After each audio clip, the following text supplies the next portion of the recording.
Olá, seja muito bem-vindo, boa noite. Está começando o Rede TV News. Boa noite. Mesmo rejeitada na comissão especial, a proposta que institui o voto impresso será votada no plenário da Câmara. Em meio a discussões entre o governo federal e o judiciário, o presidente do Supremo, Luiz Fux, se reúne com o procurador-geral da República, Augusto Aras. E você vai ver também. Aumento dos casos de Covid faz Rio de Janeiro suspender as aulas nas escolas estaduais da capital e de outras 35 cidades. A Feira do Paulistano cada vez mais cara. Por causa das geadas, frutas, legumes e verduras têm aumento de até 150%. Procon de São Paulo notifica planos de saúde que exigem autorização de maridos para que mulheres casadas possam implantar dispositivo anticoncepcional. O aumento no número de casos de Covid-19 no estado do Rio de Janeiro provocou a suspensão das aulas na semana que vem. E o repórter Tony Vendramini fala agora ao vivo conosco, direto de lá, com mais informações. Boa noite, Tony. Seja muito bem-vindo. Boa noite, Milena. Boa noite, Augusto. Muito boa noite a todos que nos acompanham. Pois é, essa decisão de suspender as aulas presenciais vale para as escolas da rede estadual de ensino da capital e de mais 35 municípios que registram aumento no número de casos de Covid-19. Então, entre os dias 9 e 13 de agosto, as unidades só vão funcionar para atividades administrativas, como retirada de material pedagógico e kit de alimentação, entrega de alimentos e realização de matrículas. Outros 56 municípios estão autorizados a funcionar num sistema híbrido, ou seja, com aulas presenciais e também com aulas remotas. Aqui no Rio de Janeiro, o avanço da variante Delta preocupa e já faz as autoridades repensarem aquele plano de reabertura. Mas a Prefeitura também já planeja a festa de Réveillon. Vamos ver na reportagem da Thalita Ribeiro. O aumento no número de casos de Covid-19 preocupou a Prefeitura do Rio. Por conta disso, a capital fluminense voltou a ficar na cor laranja, o que representa risco alto de contaminação, e as medidas restritivas foram prorrogadas até o dia 23. De acordo com a Secretaria Municipal de Saúde, este aumento foi motivado por dois fatores. Esse aumento é variante Delta junto com o período de inverno. Tem uma situação que merece atenção, é que 5% só das pessoas que internam tomaram pelo menos uma dose da vacina. 95% das pessoas que internam são pessoas que não se vacinaram. A Prefeitura do Rio já registrou 67 casos da variante Delta. Estudos mostram que 45% dos resultados positivos de Covid-19 são dessa cepa. Preocupado com a situação, o prefeito Eduardo Paes já estuda a possibilidade de antecipar a terceira dose da vacina para idosos, prevista para outubro. Então eu quero reforçar aqui o desejo da Prefeitura do Rio de Janeiro em dar a terceira dose para idosos. E eu pressionarei aqui, claro, palavra final sempre da Secretaria de Saúde, para que isso aconteça antes de outubro. Hoje a Prefeitura também divulgou o planejamento para o Réveillon. Serão 13 palcos com shows ao vivo espalhados pela cidade. 3 deles aqui em Copacabana. A expectativa é de 3 milhões de pessoas nas ruas, mas a festa só será realizada caso a pandemia esteja controlada e a vacinação avance. O Réveillon é daqui a, 5 meses. Né? Se fosse amanhã, seria uma incoerência. Mas tudo aponta para a enorme possibilidade da gente ter Réveillon esse ano. Não dá para preparar um evento como esse em um mês. Mais de 20 pessoas foram presas em uma operação da Polícia Civil para combater o comércio clandestino de cigarros no centro de São Paulo. Na ação, os agentes apreenderam 1,5 toneladas de cigarros e veículos utilizados para transporte e armazenagem do produto. A Polícia Civil resgatou uma mulher mantida em cárcere privado em uma casa de prostituição em Madureira, na zona norte do Rio de Janeiro. A jovem, de 27 anos, havia deixado Belo Horizonte atraída por um anúncio de emprego que encontrou nas mídias sociais. Mas, ao chegar ao Rio de Janeiro, foi violentada e obrigada a se prostituir presencialmente e por videochamada. Uma outra mulher, Karen Lourenço de Souza, de 22 anos, foi presa por cárcere privado e favorecimento à prostituição. A polícia ainda procura por outras 3 pessoas suspeitas de envolvimento nesse crime. O governador de São Paulo, João Dória, do PSDB, anunciou hoje que o estado tem doses suficientes para manter a vacinação de adolescentes a partir de 18 de agosto. Na quarta-feira, o governo paulista afirmou que o último lote enviado pelo Ministério da Saúde continha apenas metade das doses previstas. Por causa disso, Dória havia deixado em aberto o cronograma de vacinação para este grupo. E para falar sobre esse assunto, hoje o secretário de Saúde de São Paulo, Jean Gorenstein, se reuniu com o ministro da Saúde, Marcelo Queiroga, em Brasília. Segundo o Ministério da Saúde, a entrega em quantidade menor ocorreu por causa de uma mudança na base de cálculo, que varia de acordo com a faixa etária a ser vacinada. Há uma discussão de compensação de doses, não é? Então, em função disso, foi feito o entendimento pelo PNI que deveria ter uma compensação já nessa pauta com as doses da Pfizer. Estamos discutindo, primeiro, o número exato de doses a serem compensadas. Segundo, a forma de se compensar essas doses. No encontro ficou decidido que esse cálculo será refeito pelas áreas técnicas da Secretaria de Saúde do Estado de São Paulo e do Ministério da Saúde. E caso haja alguma divergência, as doses serão restabelecidas. Jean Gorenstein disse que, por enquanto, São Paulo não acionará a Justiça. E a partir do momento que nós, do Estado de São Paulo, trouxemos essa divergência de cálculos, imediatamente foi aberto um pleito, tanto para as partes técnicas poderem fazer uma análise muito mais efetiva, com toda a documentação entre as partes, para que essa divergência, se realmente aconteceu em relação a São Paulo, de haver uma reposição dessas doses de uma forma gradual, a fim de não impactar o processo de vacinação no estado de São Paulo. E com a liberação do Ministério da Saúde, adolescentes de 12 a 17 anos de Minas Gerais serão vacinados contra a Covid-19 a partir de setembro. Nesta semana, 75% dos municípios do estado não registraram mortes por Covid. Em Belo Horizonte, os homens de 34 anos começaram a ser vacinados hoje. Amanhã será a vez das mulheres e na semana que vem, a imunização vai até a faixa etária de 31 anos.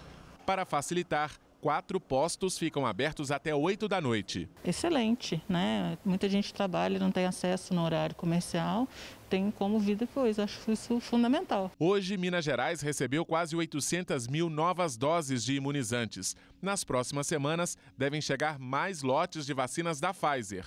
Com isso, o governo do estado descartou a compra da Sputnik e anunciou a vacinação para adolescentes de 12 a 17 anos. Após completarmos 18 anos, deve ser setembro, agora no começo de setembro, o próximo grupo com Pfizer, por enquanto só Pfizer poderá ser utilizado, os adolescentes primeiro com comorbidades, depois todos os adolescentes. Com o avanço da vacinação, o número de casos confirmados de Covid aqui em Minas Gerais caiu 10% nos últimos 14 dias. Os óbitos também diminuíram. Nesta semana, 639 dos 853 municípios do estado não registraram mortes pela doença. No Centro de Tecnologia de Vacinas da UFMG, a expectativa é pelo início dos testes em humanos do imunizante mineiro Spintec. O prefeito de Belo Horizonte, Alexandre Calil, do PSD, visitou o laboratório para conhecer o processo da pesquisa. Nós estamos investindo, e o governo federal está investindo, porque há uma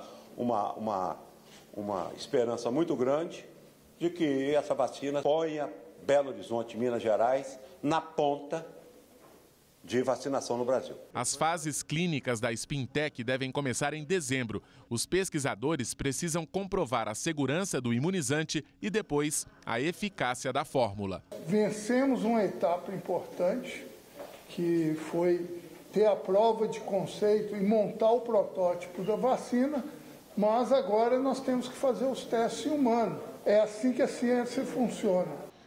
E o PROCON de São Paulo deu 72 horas para planos de saúde se explicarem sobre a exigência da autorização do marido para que mulheres casadas façam a inserção do DIU, um contraceptivo. Para o PROCON, a prática é abusiva e ilegal. O dispositivo intrauterino, mais conhecido como DIU, é um dos métodos contraceptivos usados pelas mulheres. Além de prevenir a gravidez, ele é indicado para diminuir sangramentos, cólicas e tratar a endometriose. A decisão de uso cabe à mulher. No entanto, alguns planos de saúde estão exigindo o consentimento do marido para autorizar ou reembolsar o procedimento para mulheres casadas. Para a saúde da mulher, é a mulher que sabe. Não é o homem que tem que decidir se você vai colocar ou não. Eu acho um absurdo isso. Eu acredito que ela tem que ter a escolha dela. O corpo é dela, né? Ela sabe o que ela está fazendo. Então ela tem que ter sua própria opinião e sua vontade. Para a Federação Brasileira das Associações de Ginecologia e Obstetrícia, a participação do marido na decisão do método contraceptivo exigida pelos planos é uma forma de dificultar o acesso ao procedimento. E a gente sabe que um grande problema que a gente tem no Brasil e em todo o mundo são gravidezes não planejadas. Então, nosso entendimento é que qualquer fator que dificulte o acesso ao DIU é um problema. O que a gente preconiza é que as mulheres tenham mais acesso e tenham facilitadores para a utilização dos dispositivos intrauterinos, hormonais e não hormonais. O Procon de São Paulo notificou 11 operadoras e deu o prazo de 72 horas para se explicarem sobre a prática considerada abusiva. É uma exigência ilegal, descabida e afrontosa à condição da mulher e à dignidade. É, portanto, uma prática abusiva indiscutivelmente. E o Procon vai multar e punir severamente esse tipo de atitude. Não é possível admitir que no estágio atual atingido pela mulher na sociedade contemporânea, algumas seguradoras, para não pagar e reembolsar o seguro, partam para esse tipo de argumentação e justificativa. Péssimo pretexto. De acordo com a Agência Nacional de Saúde Complementar, a inserção dos dispositivos é de cobertura obrigatória pelos planos de saúde. E ainda que a operadora solicite informações adicionais para a autorização, ela não pode negar a cobertura usando como justificativa a ausência dessas informações. O plano que se negar a liberar o procedimento pode ser multado em R$80 mil.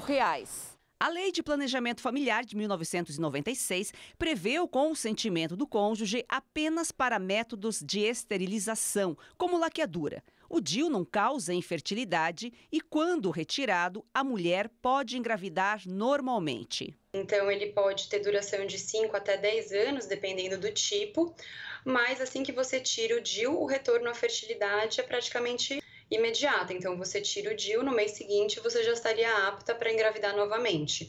Não atrapalha em absolutamente nada as chances de gravidez no futuro. Vamos agora falar ao vivo com a repórter Joyce Mafezoli, mas sobre outro assunto. A Justiça de São Paulo decretou hoje a prisão preventiva de 3 acusados pelo incêndio da estátua Borba Gato.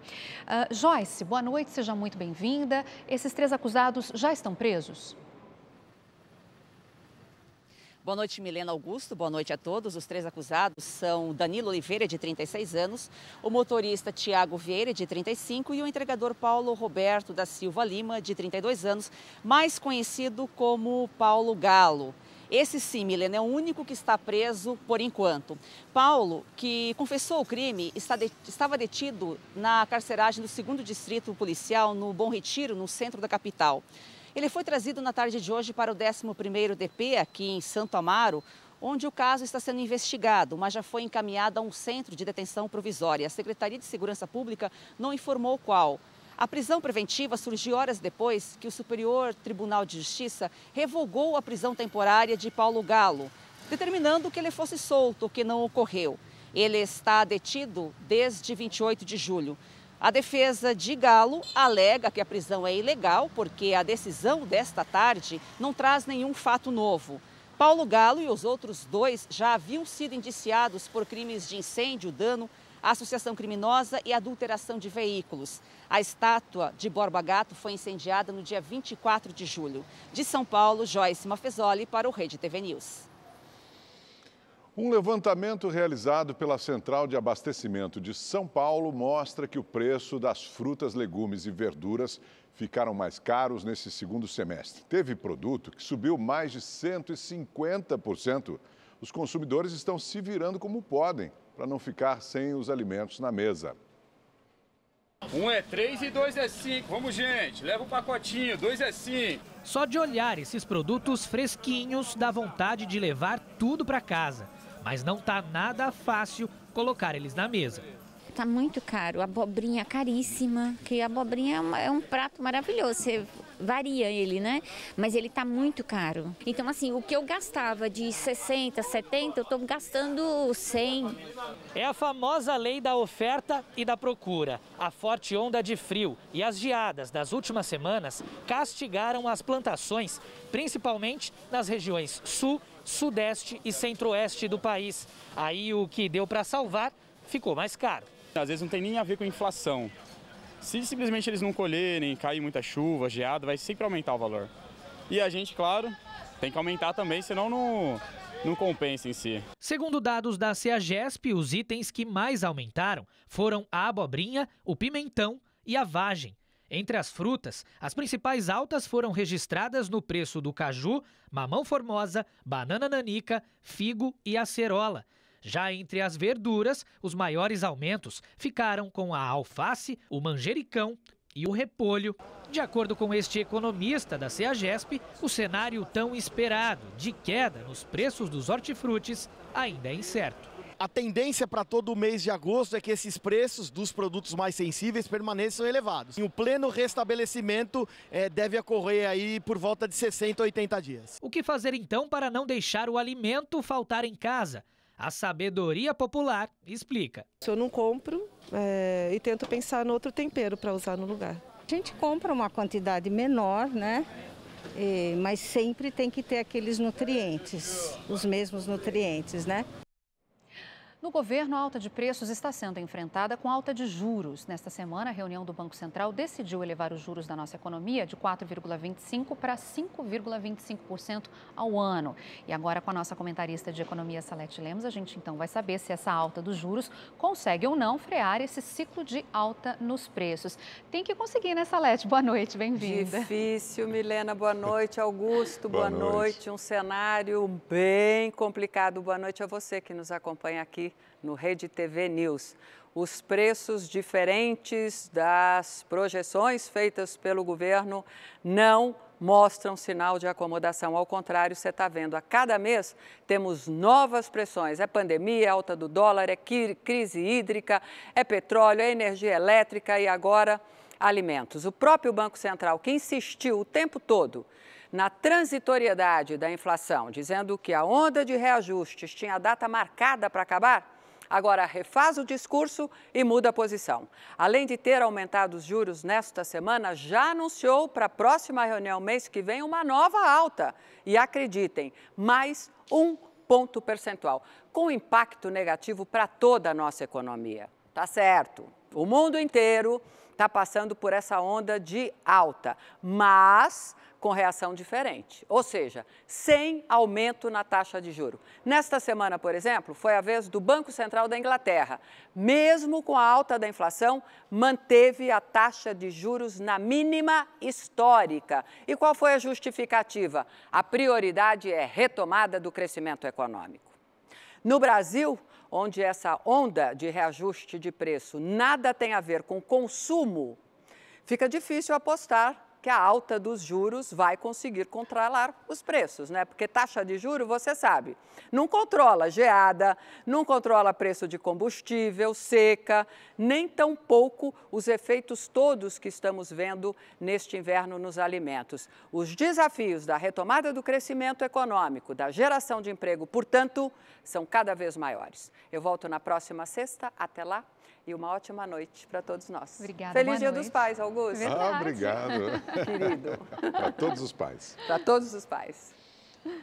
Hoje pela manhã, no Palácio do Planalto, antes de viajar para Santa Catarina, o presidente Jair Bolsonaro reconheceu que o preço dos combustíveis está elevado. Bolsonaro afirmou que gostaria de zerar o imposto federal cobrado sobre o diesel no ano que vem. Sabemos que o combustível está um preço, no meu entender, caro. Temos que buscar maneiras de reduzi-lo o máximo possível. Eu não gosto de falar em promessas, né?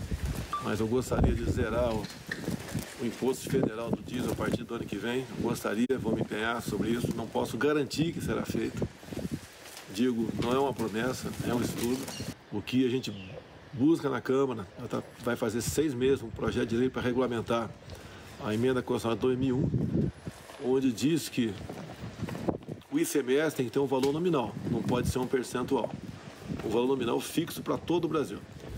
Como as negociações não avançaram, nós pedimos que o Congresso faça com que cada estado fixe nominalmente o valor do seu ICMS. Em meio aos desentendimentos entre governo federal e judiciário, o presidente do Supremo Tribunal Federal, Luiz Fux, se reuniu com o procurador-geral da República, Augusto Aras. Esse encontro foi a portas fechadas e durou cerca de 50 minutos. Em nota, o STF informou que a conversa tratou sobre relações entre o judiciário e o Ministério Público. E a Procuradoria-Geral da República também, em nota, afirmou que Fux e Aras renovaram o compromisso da manutenção de um diálogo permanente para aperfeiçoar o sistema de justiça a serviço da democracia.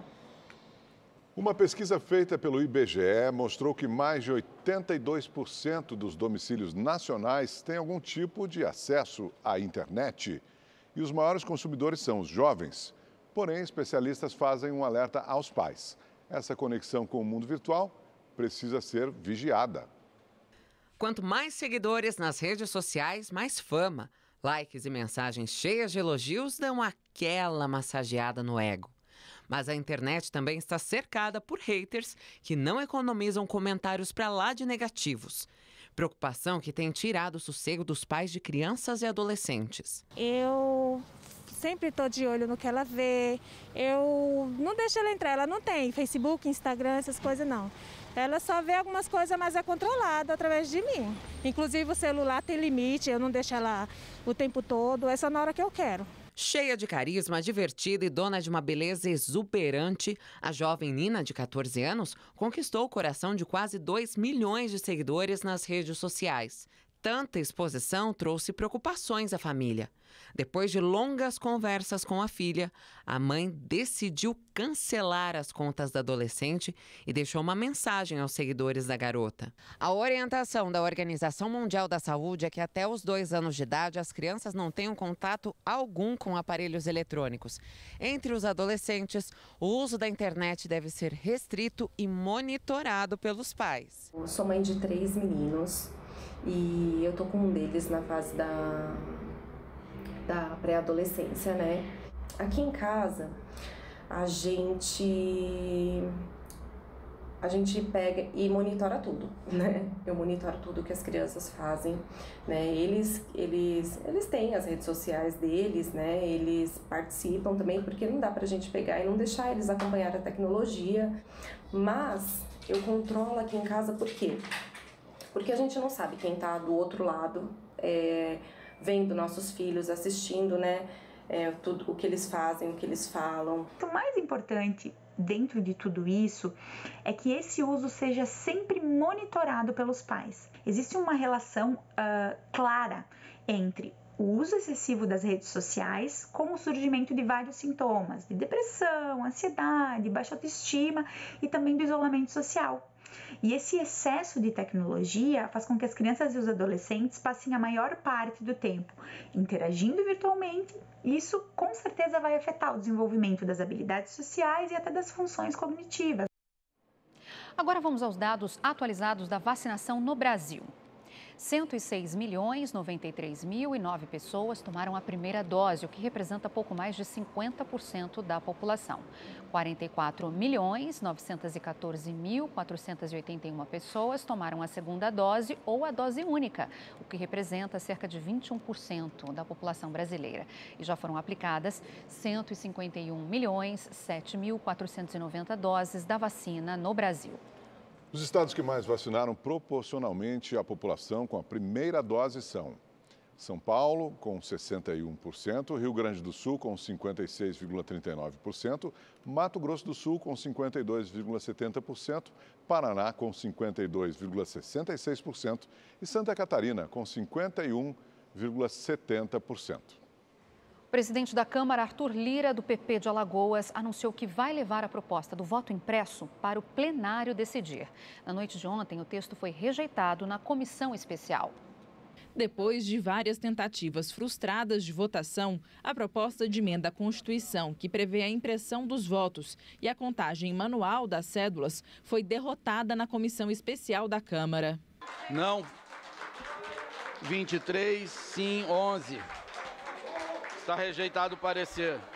No entanto, a proposta continua tendo sobrevida. O presidente da Câmara, Arthur Lira, vai levar o texto para discussão em plenário. Ao anunciar a decisão, Lira ressaltou que os próprios parlamentares foram eleitos pelo voto eletrônico. A Câmara dos Deputados é a casa das leis.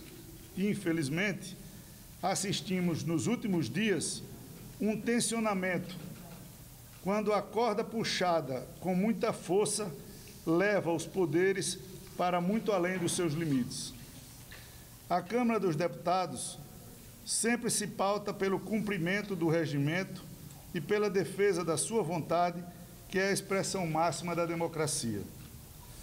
Pela tranquilidade das próximas eleições e para que possamos trabalhar em paz até janeiro de 2023, vamos levar, sim, a questão do voto impresso para o plenário, onde todos os parlamentares eleitos legitimamente pela urna eletrônica vão decidir. Como as comissões especiais têm apenas um caráter opinativo, a manobra é prevista pelo regimento da Câmara. No entanto, para que a proposta tenha condições políticas de prosseguir, seriam necessárias mudanças no texto e há a expectativa de que ela seja definitivamente derrubada. O voto impresso é um dos principais pontos de atrito entre o presidente Jair Bolsonaro e o presidente do Tribunal Superior Eleitoral, ministro Luiz Roberto Barroso, o que vem causando uma crise institucional entre os poderes executivo e judiciário. Lira aproveitou a oportunidade para se posicionar sobre a situação e disse que está em alerta. O botão amarelo continua apertado. Segue com a pressão do meu dedo. Estou atento 24 horas. Atento todo o tempo. Todo o tempo é tempo. Mas tenho de certeza que continuarei, e eu quero deixar isso de maneira bem clara, pelo caminho da institucionalidade, da harmonia entre os poderes e da defesa da democracia. O plenário será o juiz dessa disputa, que, infelizmente, já foi longe demais.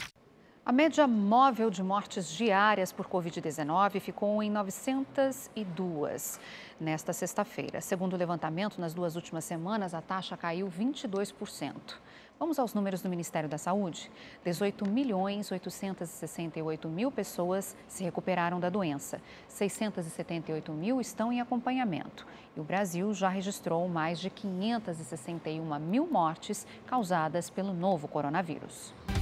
O presidente Jair Bolsonaro cumpriu a agenda hoje em Joinville, Santa Catarina. O presidente foi até a cidade catarinense para participar de um almoço com autoridades locais e empresários. Em frente ao Parque Empresarial, onde aconteceria o encontro, Bolsonaro foi recebido por dezenas de pessoas. Durante o evento, Bolsonaro discursou. O presidente exaltou o seu governo, ministros e falou sobre a gestão das estatais. Um dia depois da Câmara dos Deputados aprovar o projeto de lei que autoriza a privatização dos Correios, Bolsonaro disse que a empresa era deficitária em governos anteriores, mas que hoje gera lucros. Ontem a Câmara dos Deputados deu um primeiro passo para privatizar os Correios. O ano passado, os Correios deram lucro de R$1,5 bilhão de reais. E anos anteriores, quase sempre prejuízo. A projeção para esse ano, pelos que temos até o momento, é dobrar, é chegar a 3 bilhões de lucro. Depois de uma semana tensa envolvendo as falas do presidente sobre o chamado voto impresso auditável, que gerou o cancelamento da reunião entre os chefes de poderes pelo presidente do Supremo Tribunal Federal, Luiz Fux, Bolsonaro disse que não atacou outros poderes, nem os ministros do STF. Segundo Fux, o presidente Jair Bolsonaro tem reiterado ofensas e ataques a integrantes da corte. Não ofendi nenhum ministro do Supremo. Não estou atacando o Supremo Tribunal Federal. Até no dia de ontem, a nota do senhor excelentíssimo ministro presidente do Supremo Ele falou que, de acordo com matérias da mídia, o presidente ataca o parlamento. À tarde, Bolsonaro visitou o Corpo de Bombeiros da cidade. O Rio Paraná, uma das principais hidrovias comerciais da América do Sul, está secando. O nível das águas chegou ao mais baixo em 77 anos. O problema é causado pela estiagem prolongada que atinge o Brasil. A seca pode deixar sem água potável cerca de 40 milhões de pessoas, diversas comunidades pesqueiras e fazendeiros que usam o rio como polo de exportação de grãos. A falta de chuva também coloca em risco um complexo ecossistema. Vamos então saber como é que fica a previsão do tempo para o fim de semana e os próximos dias também com Igor Silveira. Boa noite, Igor. Seja bem-vindo. Boa noite, Milena. Boa noite, Augusto. Boa noite para você que está em casa. Olha, é só chegar sexta-feira que todo mundo quer saber como é que vai ficar o tempo para se programar para o final de semana, né? O que eu posso dizer é que o sol está garantido em grande parte do Brasil, como a gente vê aqui no mapa, e na semana que vem as temperaturas continuam subindo. Em toda a região sul, por exemplo, o tempo fica abafado. Tem variação de nuvens, mas não chove. Diferente do Espírito Santo, onde o tempo fica carregado e pode chover a qualquer hora do dia. Para os mineiros, nada muda, continua abafado e sem chuva. Aqui em São Paulo, o sábado começa com bastante nebulosidade, depois o sol aparece e esquenta. E nos próximos dias, o calor continua. Na terça-feira, a máxima pode chegar aos 27 graus. No Rio, o final de semana vai ser quente e, como a gente vê aqui na tela, semana que vem, os termômetros podem chegar aos 31 graus. No interior do Nordeste, o sol continua, mas no litoral, as nuvens ficam carregadas e pode chover no período da tarde. No Centro-Oeste, as temperaturas continuam altas e em Cuiabá, a máxima pode chegar aos 36 graus. E para saber mais sobre a previsão do tempo na nossa cidade, é só entrar no site da Rede TV. Eu fico por aqui, um ótimo final de semana e até mais. Vamos então ver como está o quadro de medalhas dos Jogos Olímpicos. A China segue na liderança com mais medalhas de ouro, já são 36. Com 98 medalhas no total, mas com menos de ouro, os Estados Unidos seguem na segunda colocação. O Japão é o terceiro, a Grã-Bretanha está em quarto e o Comitê Olímpico Russo é o quinto colocado. E o Brasil já conquistou o maior número de medalhas em uma edição dos Jogos Olímpicos. Com as finais do vôlei, boxe e futebol, já são 20 medalhas garantidas. Por enquanto, o país segue na 16ª posição, com 4 medalhas de ouro, 4 de prata e 8 de bronze. O Rede TV News de hoje fica por aqui. Para todos os pais do Brasil, incluindo você, Augusto, meu pai, meus avós, feliz Dia dos Pais. E a gente se encontra, né? É isso aí. Eu também quero desejar um feliz Dia dos Pais para o meu, seu Amauri, lá em Santa Maria. Uma ótima noite para você. Bom final de semana.